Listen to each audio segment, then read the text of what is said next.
how much money do you need up front? Like, how much do you need in your pocket? And I don't ask them how much do they want for the house anymore. I ask them, how much do you need in your pocket? That number is always, that number is different. You wouldn't believe how many times somebody tells you they want 60 grand for the house or whatever. I use low numbers. I deal with a lot of rural. So this is like, they want 60 grand cash for the house. But when you change that question to like, how much do you want for the house? To like, how much do you want in your pocket when this is all said and done and you're driving off? Sometimes you do the math and it's 45. So that next conversation is, well, why don't you just think about what you need up front? Just giving you a heads up. I usually don't pay more than 10 grand up front.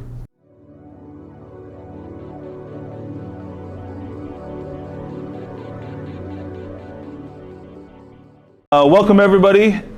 You're probably expecting to see Darson up here. He is out with the flu or something of it. So we're gonna do our best and carry on without him. I'm his other half on all this. My name is Ryan Wickstrom, part of the Home Life Brothers. We do a little bit of real estate investing, little construction, little flipping. We are gonna go over a little bit of creative financing tonight. Darson normally gives just a market recap about what's going on in the market. I'm gonna have Jared come up and just kind of give us a little snippet of what's going on. There was some big news in the market today, if you're paying attention at all. No, so as you were mentioning today, CPI came out lower than expected. If you don't know what it is, CPI is Consumer Price Index.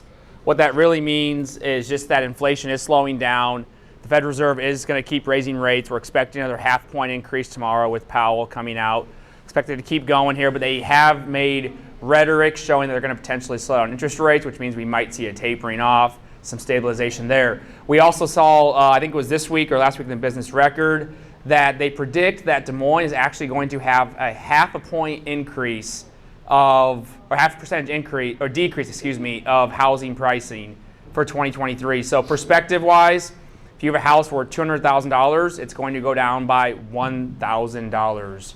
So all run for the hills and scream because you're going to lose $1,000 of equity in a $200,000 house. So we really aren't seeing the effects of that here in Des Moines. So understand that, as we always say, real estate is local. I mean, what's going to happen nationally will affect the markets here as well. But Des Moines, we still have really strong growth indicators. We've got really strong population growth. Our household income to rent levels are very, very low, about 19-20%, give or take. So expect rents to kind of bounce back coming into the spring, hopefully. We have seen rents taper off a little bit coming into the fall here, some slowing down of it. Again, back with the inflation as well. But I think we're continuing to see a strong market as well, both in the housing sector and in the real estate sector in general. Also be on the lookout. Home builders right now are freaking out. So you're gonna start seeing construction hopefully get back a little bit not so busy. The election might take your call once in a while now. Start scheduling those spring projects, by the way. This guy's different because he's different. He actually does a good job, so that's a different story. But if you have spring projects, start getting those scheduled. And really, that's the market, guys. At the end of the day, the market's going to change daily, weekly. That's why you have to keep track of it here. As we were talking earlier, the market kind of came out today and said, hey, we're really excited because inflation is coming down. Stock market jumped up really high. Good indicator of what's going to happen. That could all go out the window tomorrow. We could have further escalation of Ukraine, Russia, whatever happens. So stay on top of the market. Keep coming to these meetup groups. Keep subscribing to different newsletters, articles, organizations. Me and Darson run one usually every week or so. We've been a little off lately on what we talk about. I hit the commercial sector pretty hard in multifamily. But just stay aware of this. Again, we're having some good news come out in theory, but we still have some headwinds ahead of us. But Des Moines should be really strong. So that's about what I got. So piggytail off what he just said there, as far as if you've got flips going on, we want handyman, whatever it may be, especially in our business, we're getting a lot of, everybody hears it in the market news that new builds kind of coming to a screeching halt. There'll probably be a little bit of lag time on that because the new home sales are at a screeching halt, but the build is still kind of happening, but it's also seasonality with winter coming up here, or I guess we're in the thick of it now. But we're even getting a lot of job applications from people who are in the trades and elsewhere. So we're seeing it. I'd expect it to kind of hold a little bit. Prices have come down. I'd say they're pretty well holding, so not like you're going to get a big break on material, but 100% start booking what you're looking for now. But definitely a big ease what it was 12 months ago when you couldn't get anybody out to you. You're gonna see people coming out. So Derek, tell us a little bit about yourself, what you got you into real estate, what you're doing years ago? What are you doing now? Bring us up to speed. Yeah, no worries. I appreciate everybody coming out. My name is Derek Tidwell, and my initial entry into real estate was flipping houses in Arizona in 2008, which was an awesome experience. I don't know if any of you else dealt with that, but I know Des Moines was relatively stable. Arizona was a shit show, and we lost 30% of our property values over the course of about 3.5 weeks. So a lot of people crashed and burned, yourself included. So that was my first entry into real estate, and it took a little bit of time off, regrouped, and then started to come back in, try to gain a little bit of knowledge. And so, like a lot of people, my first entry back in was in wholesaling. I found that I was able to do that job, but I was really hard for me to get past the stigma a lot of times of coming in, firing out lowball offers. Not dogging wholesalers in any way, is the way I went at it, because it's the way it was taught a lot of times. And I was really uncomfortable with like some of the offers that I was making, and I think that got in the way of me having success at it. It was my mindset. So I went back into the regular world, worked in the oil fields up in North Dakota for a few years, and then came back here to Des Moines about 8 years ago and worked for an oil pipeline.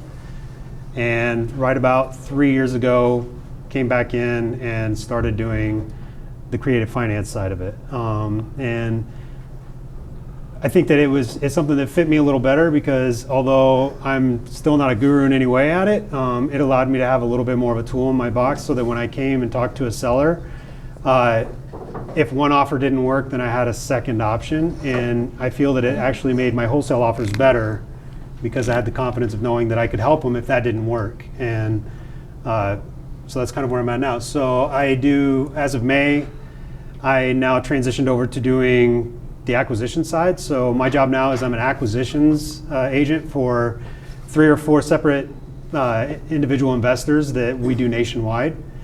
So they bring in the leads. If they do mass blast type SMS or cold call campaigns, and you have maybe less motivated leads, they'll have a lead manager that goes through those, kind of weeds out tire kickers, gets a little bit of info, and then my job is to close them out, to make the offers, to underwrite the deal, to make sure that it has a good exit strategy, and then hand it off so that a dispo team can sell it off and make the money. And for other individuals that are doing maybe more targeted leads, PPC, direct mail, where the people that call in, that there's a higher chance that they're motivated, then that's just direct to me.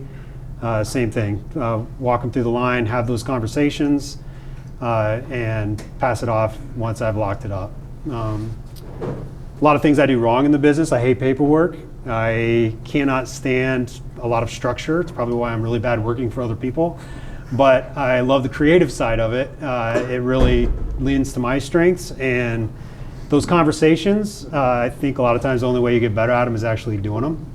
And so I've had a lot of experience being able to just get on the phone, get in the trenches, and talk to those people and try to pitch the sub-twos or the seller finance and the wholesale deals in general. So that's kind of my strength, is those conversations. Awesome. So let's just assume everybody here is a real estate investor, and the only way they get their leads are through a realtor. So either sends them on the MLS or sends them a little pocket listing. How would somebody here add creative financing to their tool belt? Where would you start? So in the end, I try to simplify it for myself, in that a real estate deal is really just, I'm going to pay you this amount of money on this day, and you're going to give me the keys. I mean, really. So getting into the creative finance side of it and looking at it as, I'm not going to give you all your money on day one. We're gonna figure out a way that I can pay you that amount that you want, but some of that's most likely going to come up front, and then I might pay you something each month, or we'll put a balloon, like a larger payment after so many years. But it's just a way of trying to break up that payment, so that instead of giving everybody the $100,000 that they want for the house on day one, that you work with them to try to make it to where less money out of your pocket up front, if any, and that you can stretch that out to make it work for you financially. And like any investor, your goal is to get it at the cheapest price to you, out of pocket. So the way I would go about that is, you have a lot of, the times when I've been successful is when the market has told them that their cash offer or that their purchase price is not going to work. You can't convince somebody that that price that they have is not the right number. They have to convince themselves. So if you get, for me, that seems to be right around the 30-day mark nowadays. It's like if I get to that 30-day mark on a property, then generally I know that there's at least room to talk. And you come in, I will discuss with the realtor what's your commission. I cook that number in on the price that I'm paying for the property. And then I will try to sell that property off and gain money from an entry fee from another seller, from another buyer to cover that cost. I'm trying to 101 it, but it's... Without diving too deep, and we'll dive a little deeper. So even if you don't describe each option, maybe, so I'm Joe customer, what are some options that you have in your tool belt that maybe everybody else should have in their tool belt, as far as either offer details or structure to purchase somebody's house? So I'll start everything I say with, in my experience, in my opinion, and I'm not a lawyer. Got it. Everything that so in my experience, the only two ways that I purchase houses is either subject to the existing mortgage that's on the house. So whatever they have left on that mortgage that they're paying, I'm going to pay and try to match that payment that they have on that house. And then I'm going to work a deal out with them on their equity that they have in the secondary payments. So that's a subject to. Then you have straight seller finance. If they own the house outright, then whatever their price is, then I'm going to structure it to where I'm making the payment directly to that seller. So an example might be somebody wants $100,000 for a house and they still owe $80,000 on that mortgage. They have PITI, they have their monthly payment that they're making on that $80,000. So I know that each month I'm going to have to cover that. And then I have an amount that they want to have go back to the seller, which would be that $20,000 of their equity. I can either pay them that $20,000 up front, or I can break that $20,000 up into giving them $5,000 on the day of close, and then give them a monthly payment and stretch that out till they get the amount of money that they wanted, that 20 grand. So I guess in a way you're just trying to pay somebody the price that they want, even when it's retail, but you're not trying to give it all to them on the first day. And I don't know if I've talked around. Does that make sense to everybody here? The only way I know how to sell my house is somebody gives me money or a check for it or a mortgage for it. How do you either use that conversation or sticking points, bullet points, whatever you want to give, as to how to have that conversation with a customer and maybe explain it to them? Gotcha. So in the end, if the person wants all of their money up front on day one, for me, it's not something that I'm going to work out. I know a lot of people will have them refinance the deal and then pull out all their equity that way, and then I'll just start paying off that refi, with the original. To stay in line with what you're asking. So if a person, or there may be tactics as far as conveying that across, because the only way I know is how to sell it this way. Yeah, and so I guess in the mindset that you have to break of them is that the only way to sell a house is that traditional where this is the price you want. I'm going to pull out a loan for that $100,000. I'm going to pay you up front. Right. The problem that you get in a lot of times that I ran into is that you try to put your mind into the seller's head. And so you're assuming that the only thing that matters to that individual is that money, and that they need all of that money in their pocket on day one. Like I have a deal that we're working right now. The individual has a daughter in Florida who's a single mom. The husband died in an auto accident, and they have a mortgage that they have to cover. The mom has money. She doesn't want to live in the house she's at right now in Indiana because she needs to be down in Florida with her kid. To her, getting that full $100,000 for her house on day one is not the important thing. Her thing is, I just want to know that when I move out of here that this house isn't getting filled in with squatters and that I'm going to miss payments and end up killing my credit and getting foreclosed on. So if somebody's in the mindset of in the end, it all comes down to pain, just like on any other investor, when you go to somebody, they have to have motivation or pain.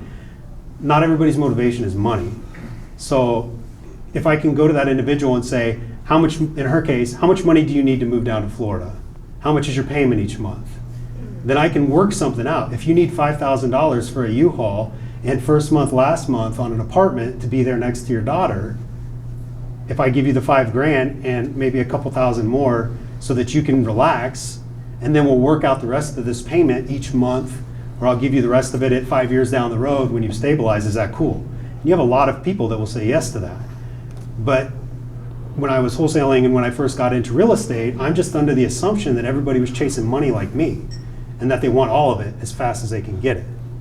And so you can get in on a house where if you were buying a $100,000 house and you're taking out a 20% loan, instead of buying it at 20 grand, I might get into that house at $5,000.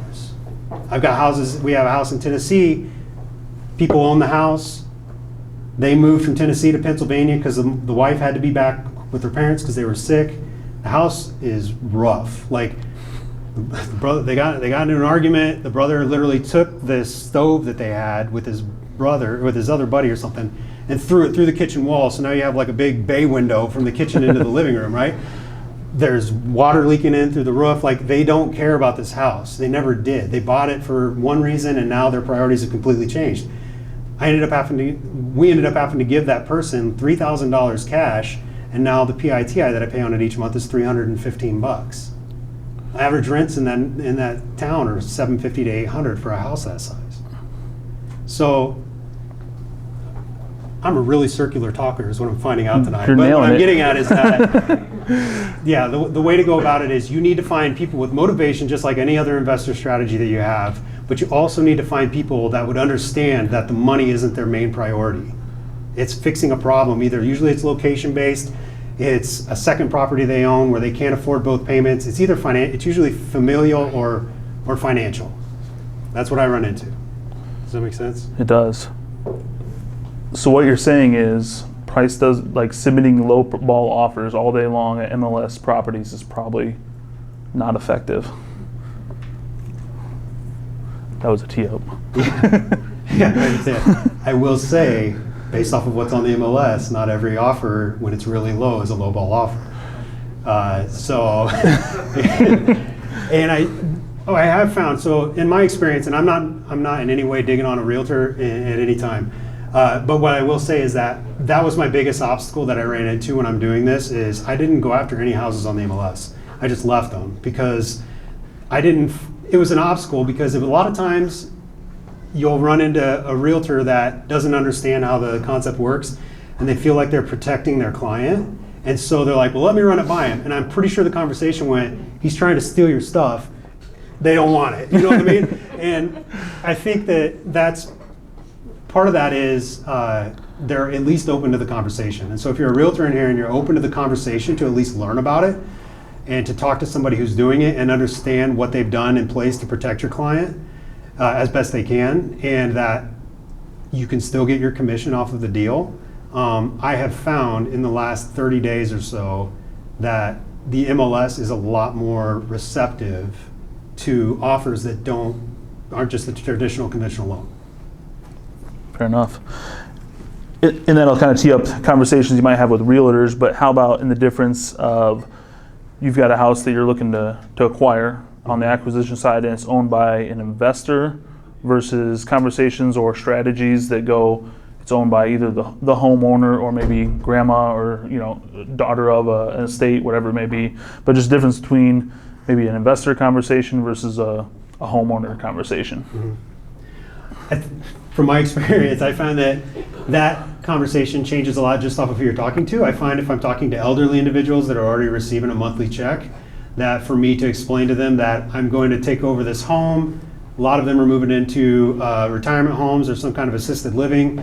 And if you can explain to them that you're going to receive a check each month going towards the money that's owed to you, they're a lot more receptive to that than a younger individual that's like more built on, I mean, rightfully so. If I'm 25 or even 40, I need that money right now because I have investments that I want to do, because I've still got a lot of road in front of me. But when your runway's shorter, then a lot of times those individuals, it's just more comfortable to them understanding that they have a monthly check coming in. Yeah.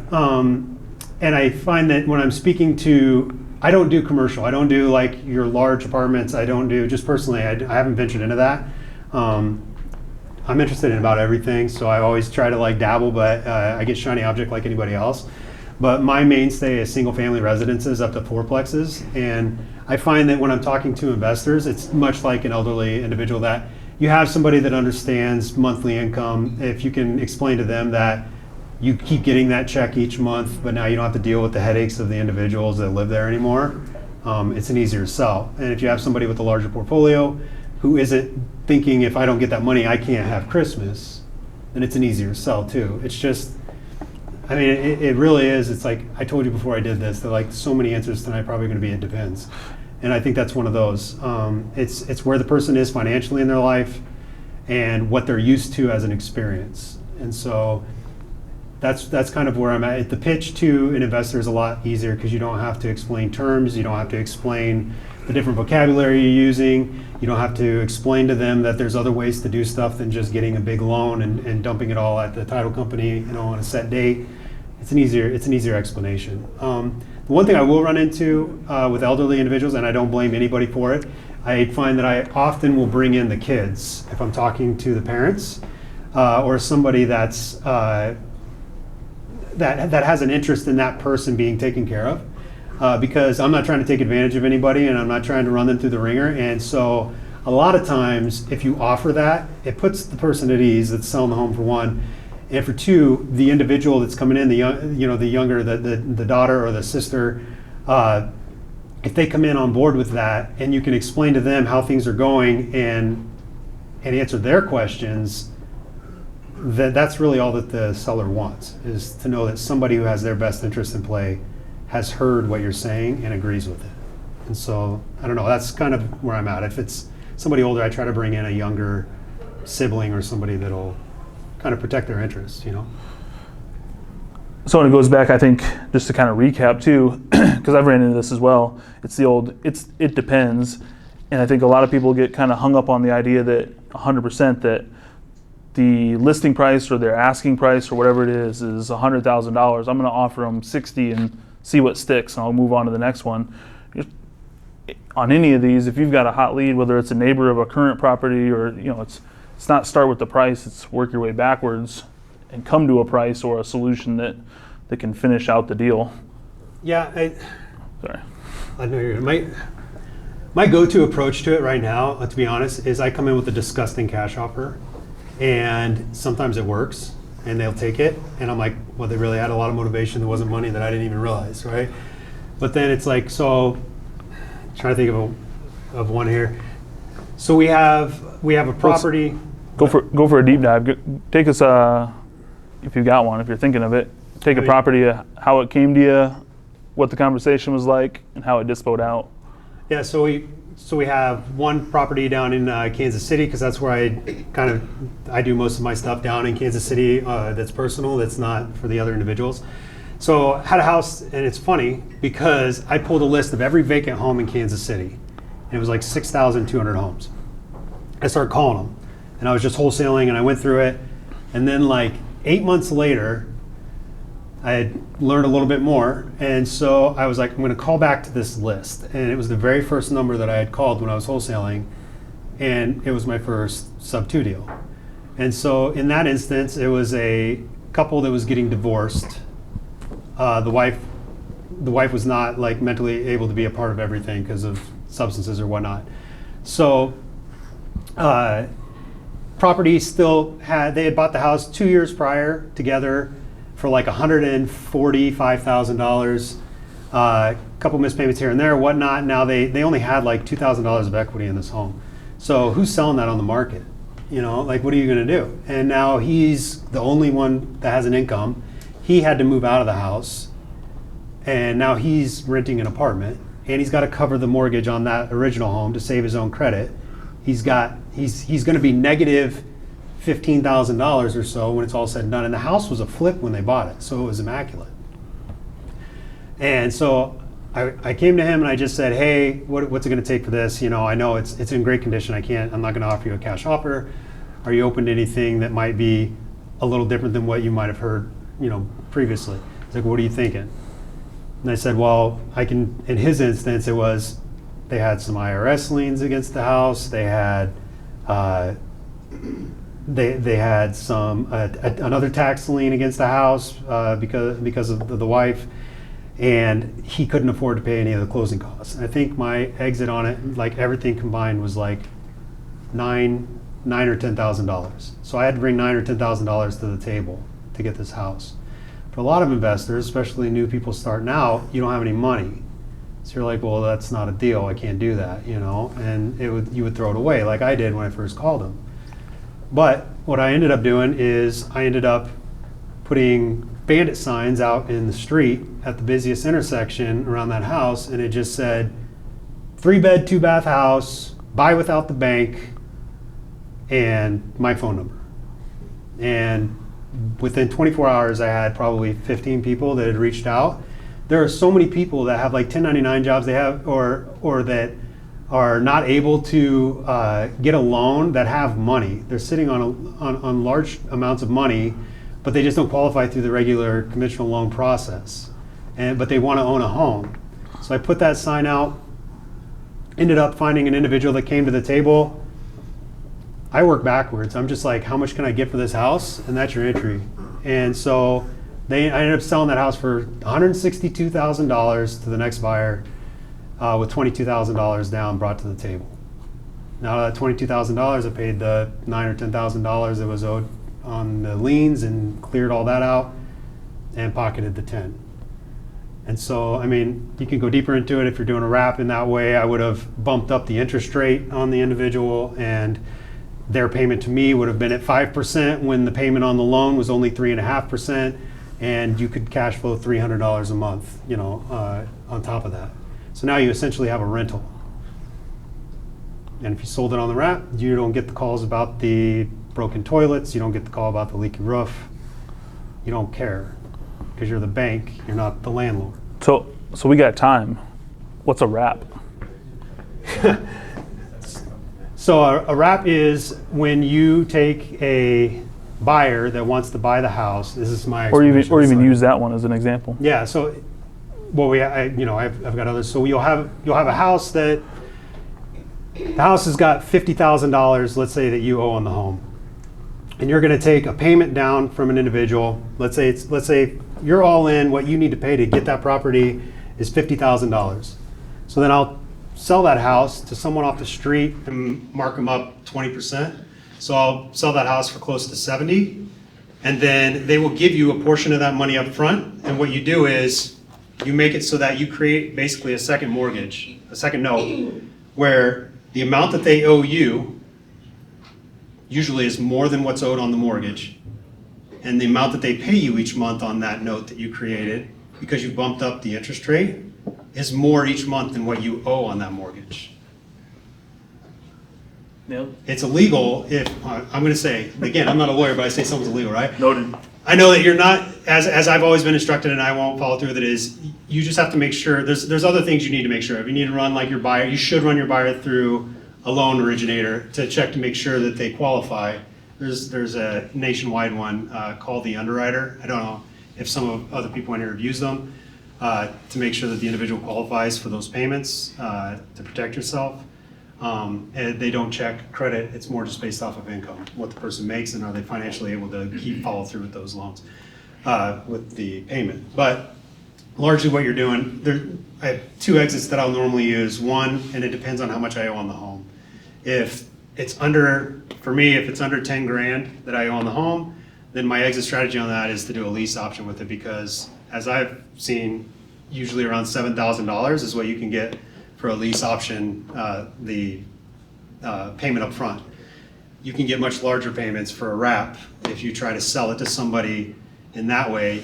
As I've found, I can get, for the properties in the price range that I'm working, 20 to 25,000 down up front, when if I'm selling it to somebody on a lease option, I can only get 5 to 7, under 10. So largely, I'm just trying to find out how much I have to pay that person that owns the house up front, so that they will allow me to do my stuff on the back end as an investor. And then I try to find an exit strategy where the person coming to the table that I'm now putting the house with is able to bring enough money to cover whatever I have owed on the home and put something in my pocket.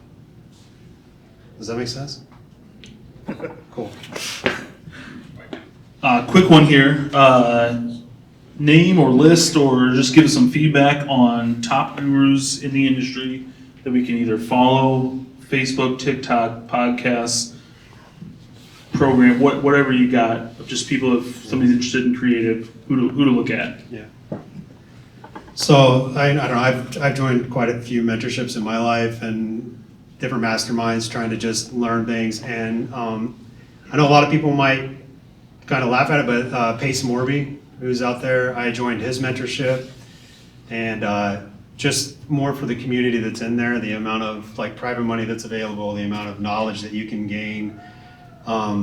There's people that are doing, $100 million multifamily purchases and drawing people in. You can just sit through their Zooms and learn how they're structuring it, how they're putting everything together. I'm really bad at the tax aspect of this. I'm borderline on the paperwork. I understand it, but I'm not trying to walk a seller through it. I fly by the seat of my pants on a lot of stuff. Don't recommend it a lot of times. But I lean a lot on my transaction coordinators and my, the lawyers that we do reach out to on any different transaction. Grant Kemp, I don't know if any of you have ever done Propelio, propelio.com. I think it's all free. And they have an academy, and Grant Kemp is in that, and he's got a pretty extensive series on sub-twos and wraps and creative finance. And from the stuff I've seen of his when I first was starting out, I really thought that you can learn a whole lot. Those are the two that I would probably push people towards. And I know there's others in this room, even if you start asking around, there's people in this room that are also possibly more well-versed than I am in this, and they have probably different ways that they've learned, and people they've gone through, so through conversations. So we're going to go there next. So we've tried to keep kind of things, we can dive hours and hours in each one of the strategies he's talked about. We could probably have a whole meetup or even conversation on it. But we'll try to keep it kind of 101 level. I'm going to open it up here. If you have a question about creative financing or any sort of structure, raise your hand up. But again, let's not try to go too crazy or off the rails on what if and what could we do, but we'll try there. So just to have a general understanding, how do you pull that list? So I know that you talk about like vacant homes, like how do you get that started? Sure. So there's a lot of services like PropStream or Batch, that will give you those leads. I try to go through the county a lot of times if I'm doing it. Like, you can go to Iowa Courts online here in Des Moines, in Polk County, and pay $25 a month, and they'll give you access to court records. And if you go on there and you search for, God, I can't believe it escaped my mind right now. Probate? Entry, forcible entry.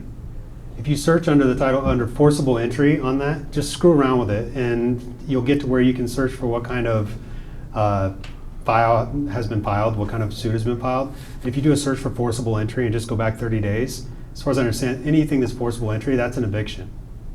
So go through there and see how many landlords have their name up there as a forcible entry on an eviction. I bet they don't have a property. You're going to find somebody that has a property where they're sick of it.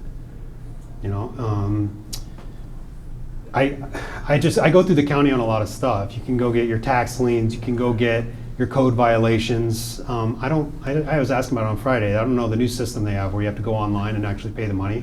Has been trash since I've tried to use it, but I'm used to just walking into the actual building itself and pulling it. But you can get a trial for like PropStream, like I said, or Batch, and pull nationwide vacants, liens, divorces, like pretty much any specialized list you want.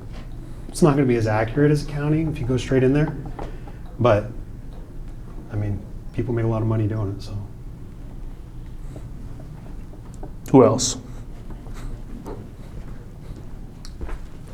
So when you do the sub-2, where's the deed at? Because then you're dealing with the seller, right? And then you send that sub-2 to another person. So. You good on that one? Yeah.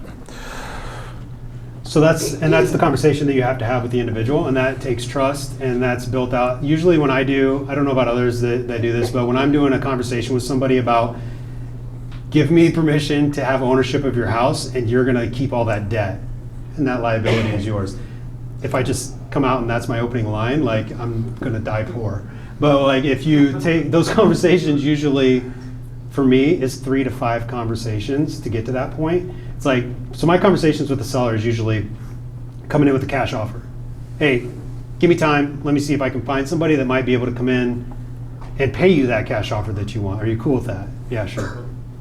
Nobody wants it for that offer. That's why it's still sitting out there, and they're like, why are you calling me? Everybody's calling me. Everybody's calling you because your price is too high and you've never sold the property, right? So after a few days, come back and I'll say, hey, here's the deal. I'm not buying it for cash. I can't find anybody else that'll buy it for cash. But would you be open to a conversation about, if I'm able, the line is, if I'm able to come up to the price that you're trying to sell it at, would you be willing to give me terms? That's the line. And then they're like, well, what's terms? Okay, so what terms is instead of me giving you all that money on day one, we work something out that fits with you to where you get the money that you need, but it's like something where I'm not holding my daughter's future hostage by paying you the money. So we got to find something that works for both of us. Are you cool with that? Yeah, okay, so, well, how about this? How about you just think, how much money do you need up front? Like, how much do you need in your pocket? And I don't ask them how much do they want for the house anymore. I ask them, how much do you need in your pocket? That number is that number is different. You wouldn't believe how many times somebody tells you they want 60 grand for the house or whatever. I use low numbers. I deal with a lot of rural. So this is like, they want 60 grand cash for the house. But when you change that question to like, how much do you want for the house? They're like, how much do you want in your pocket when this is all said and done and you're driving off? Sometimes you do the math and it's 45. So that next conversation is, well, why don't you just think about what you need up front? Just giving you a heads up. I usually don't pay more than 10 grand up front. I can work out something on a monthly. We can do a balloon, and after 5 years, I'm going to pay you the rest of it and cash you out. But just think about, what do you really need in your pocket when we close out at the beginning? And why don't we come to that, and then we'll figure it out. And the next conversation, they've got the number up front. A lot of times, that's all they're thinking about, and they don't even ask you for a monthly additional payment. They might put it on a balloon, stretch it out 5, 10 years. But that's the conversation that I have with them. And then you have to explain, like when you do a sub 2, you have addendums that are in place a lot of times. So try to go through, like I said, I'm about the paperwork. So when I do a sub 2, I have a purchase agreement where I'm going to buy the house. Then I have a sub 2 addendum, which is just an additional piece. For mine, it's all attached as one. Kind of goes down step by step that there's a due on sale clause that could get called on this house. That you are still liable for this debt. If I don't pay it, you're the one that has to answer to the bank, and it just goes down through it. There's a performance deed that gets put in place, or deed in lieu, and basically what that says is, if I don't pay you, if I don't make these payments, you have it in writing, if I don't make these payments and I miss this payment, instead of you having to foreclose on me, you just file this paperwork and you take property ownership back. So if I miss one, and I always tell them, if you don't trust me and my heart, and like we've had these 5 days of these conversations always last an hour. If you don't trust me after all this, just understand that, like, trust my greed. Like, I don't make money off of your property until like year 5 is what I'll tell them. Because a lot of times if I'm doing a rental or a lease option, so I'm not gonna I'm an idiot if I go through all this trouble with you and file all this paperwork and I manage this property and I'm trying to work with you, and then I screw it up by missing a payment. I'll beg, borrow, and steal to get that money in there, and I'll figure it out, After you have experience at this and you have other properties you're holding on to, you can truthfully tell them, like, well, I have cash flow from other properties. If something happens, I'll cover down on it. We'll make it work. Where you're at's not gonna bankrupt me. And it really just comes down to rapport. You have to convince them genuinely. I genuinely care about every single person that I do these deals with. I do. And there are times when I've had to cover down when I legally could have pulled myself out of the deal. And I'm in there making sure that payments happen, making sure that insurance is bought, and covering down, because I can't sleep at night if that person who trusted me with that loan, with the deed, now wakes up one morning 3 years later and it's like, oh, you're getting foreclosed on and your credit rating just dropped 350 points, So that's the conversation that you have. When you do that sub 2, the deed does transfer over to you. That gives me permission to do whatever, whatever I want with that house. And from there, I can sell it to another individual, you can refinance. There's a lot of things you can do once you possess that deed. And like I said, there's a million ways to skin a cat. Some people will just, will try to work it out to where they can do a land contract and they keep that deed, and then you just basically make them the lender and you're paying them each month on like a seller finance, where there is no deed in place. There's different ways to go about it, but the main concept is give them the price they want and make them prove to you why they need the money. You can have that. Why do you need that money? Because you just want it in your pocket. You're not going to make any money off of it within your pocket. What if I pay you a little bit of interest? You can up the interest on some of these houses. Like if I'm paying $350 on that house each month, and I up the interest and pay them a little bit back, I'm giving them like $250. I can still pocket $300-400 a month off of that. With the spread that's in there.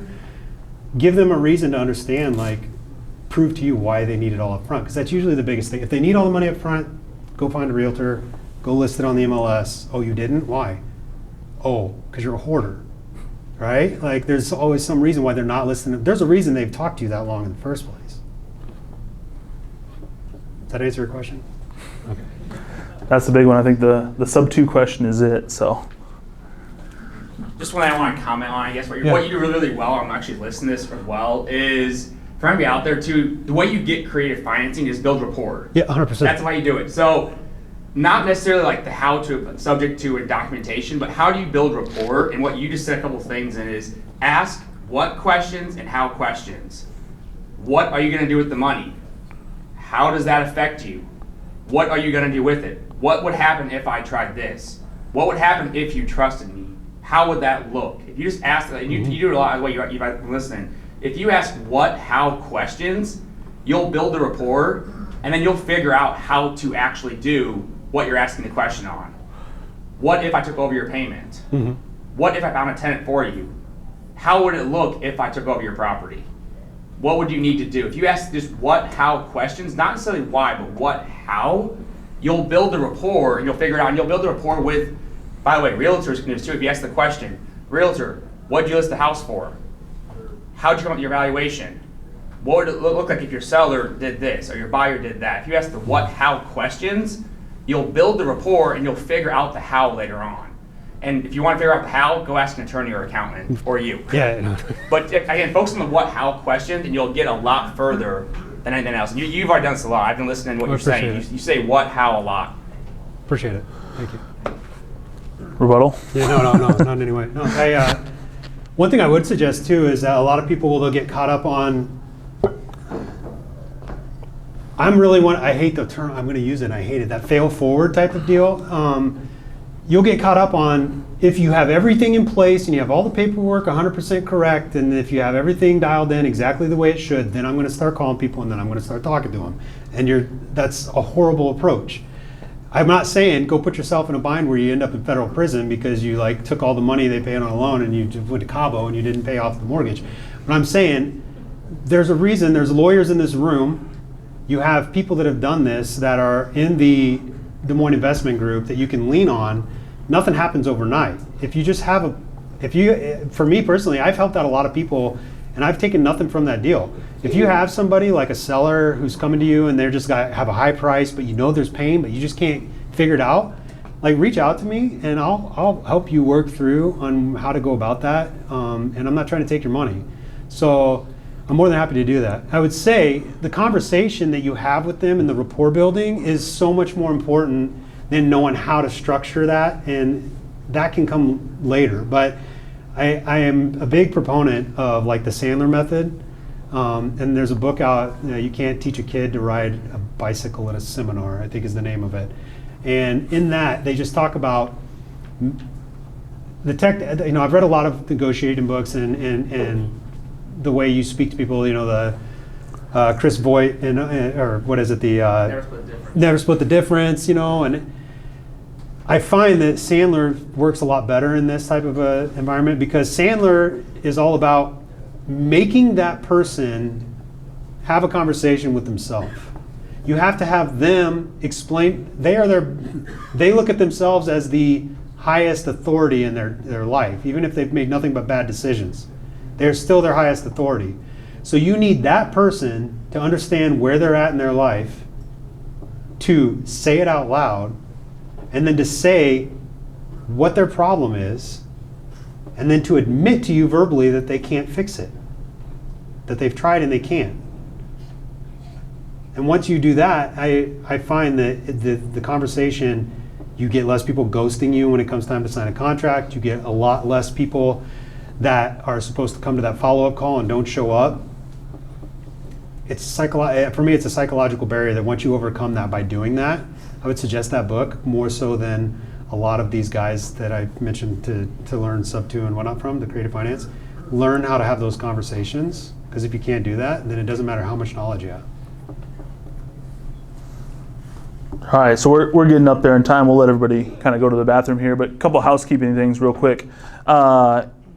Normally, so there's kind of a printout handout. If you guys do want that, I know some of you are pre-registered already, you're going to get it.